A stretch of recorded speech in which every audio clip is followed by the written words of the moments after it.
Enflammée, Isabelle Maréchal est brûlante de chaleur humaine. Isabelle Maréchal.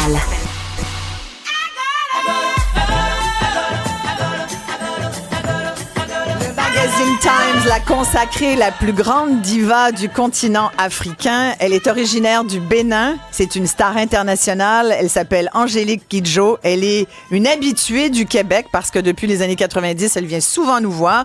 Elle est passée à Québec d'ailleurs il y a quelques jours pour le 8 mars. Elle a fait un super spectacle. Elle sera à Montréal d'ailleurs demain pour un autre spectacle. 5 Grammy. Angélique, merci tellement d'être là. Je suis ravie de vous recevoir. C'est un bonheur. À chaque fois, je me lève tôt le matin, je vois tout le monde le matin et tout le monde est frais au Québec. Là. Comment vous faites? C'est le froid qui conserve, j'ai envie de vous dire. C'est vrai que le froid, j'adore les Québécois, mais le froid, je peux pas, quoi. Ouais. C'est un acte d'amour d'être ici en hiver pour moi. Tout à fait, tout à fait. Vous êtes, bien sûr, originaire du Bénin. Vous vivez entre les États-Unis et la France. On vous a vu, d'ailleurs, pour la réouverture de Notre-Dame, interpréter une chanson qui a été un symbole à l'époque, à l'été 2020, l'été de la pandémie. Tout le monde s'est mis à chanter et à danser sur Jérusalem. Et cette chanson-là, Jérusalem, est devenue un hymne aussi pour plein de gens. On est là dans les espèces de réflexion, d'analyse de ce que ça voulait dire, cette pandémie pour nous. J'aimerais qu'on écoute un extrait de Jérusalem au moment de Notre-Dame de Paris.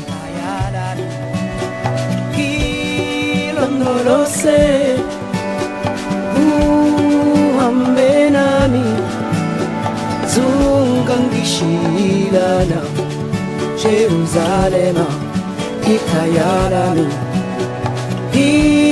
Ilondolose Uhambenami Zungangishilana Qu'est-ce qu'elle voulait? Aikolana Mbuzo wami Aukolana Qu'est-ce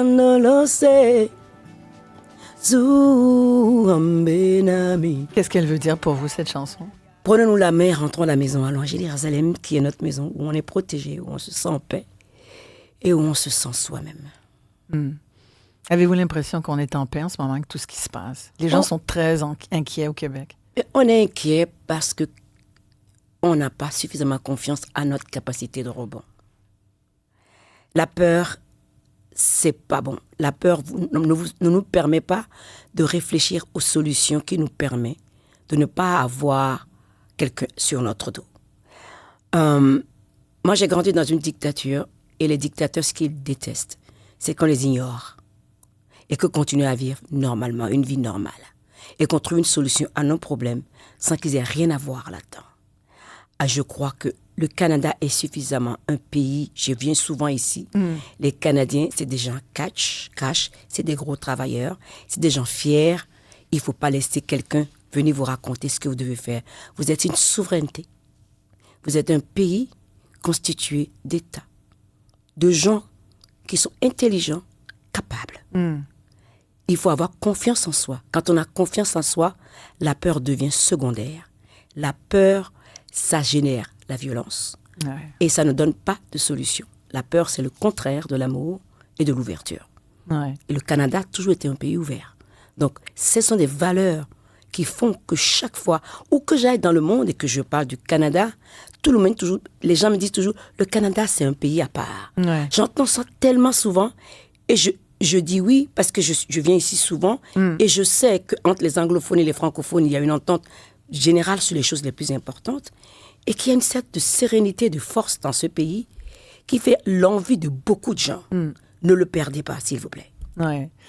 Vous êtes citoyenne du monde. Vous avez parcouru la planète, je ne sais pas combien de fois, chanté avec des grandes stars internationales comme vous.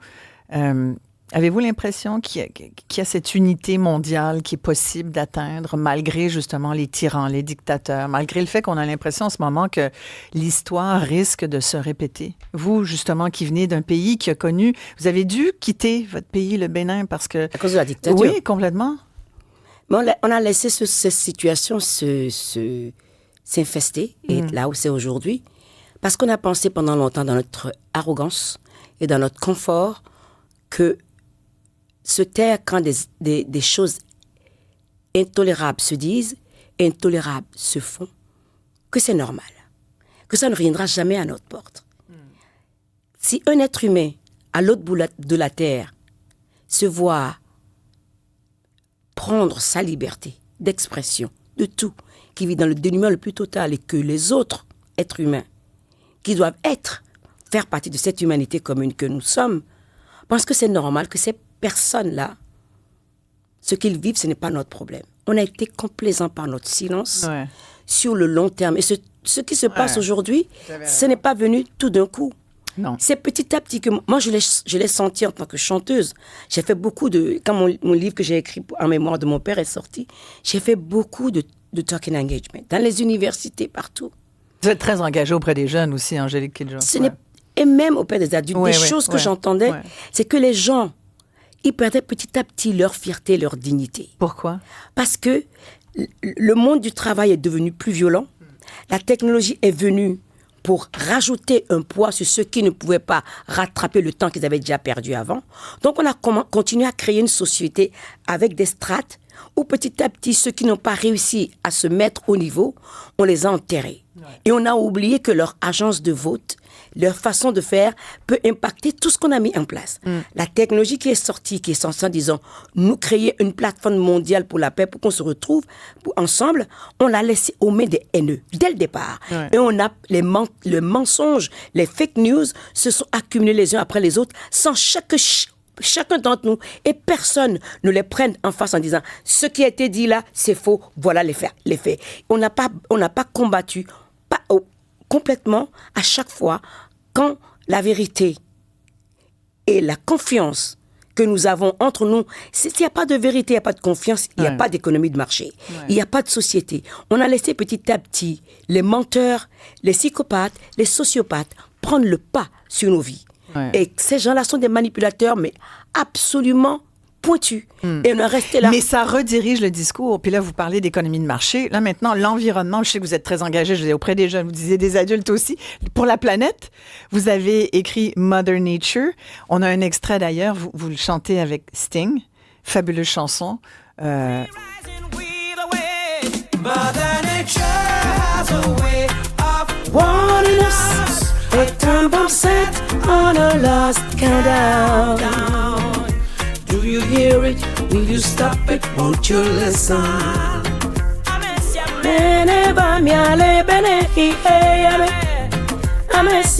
J'adore cette chanson. Ce que ça nous dit, Angélique. Needs one of us. We need each other. Voilà, c'est ça. C'est un message fabuleux. Je trouvais qu'il y avait une force encore plus aujourd'hui avec la voix fabuleuse qui s'ajoute à la vôtre, celle de Sting. Mais ce message-là, l'environnement, être ensemble, vous pensez que ça va avoir le dessus sur la voix forte du dictateur ou des dictateurs? Parce qu'il n'est pas tout seul, Trump. Il y a Poutine, il y en a d'autres. Ça devient compliqué pour les gens de se retrouver là-dedans puis de penser qu'ils sont capables de tenir tête. Mais vous savez, la victoire de la dictature, c'est quand on lâche et qu'on baisse les bras. Et qu'on se protège au détriment de tous. La délation fait partie de ça. On va détruire son voisin parce qu'on n'a pas envie d'être détruit, alors que cette personne est innocente. Moi, ce que je dis, c'est qu'il faut qu'on reparte et qu'on fasse une analyse, qu'on regarde qu'est-ce que ça veut dire le vivre ensemble. C'est quoi la diversité? Quels sont les exemples qu'on montre à nos leaders de la société dans laquelle on veut vivre? Si on veut vivre dans une société diverse, accepter tout le monde, il faut que ce soit des actions, pas seulement des paroles. Donc, il faut qu'on recommence à réfléchir au vivre ensemble et comment on peut intégrer toutes les différences de nos sociétés pour avoir une voie commune. Angélique Kidjo, je vous adore. Vous êtes fabuleuse. Merci pour ce bénissage de paix. Et puis, vous êtes à Montréal en spectacle demain soir. Et jeudi soir. Et jeudi soir. Merci. Vous revenez quand vous voulez. Merci à tout le monde. À demain. Bonne journée.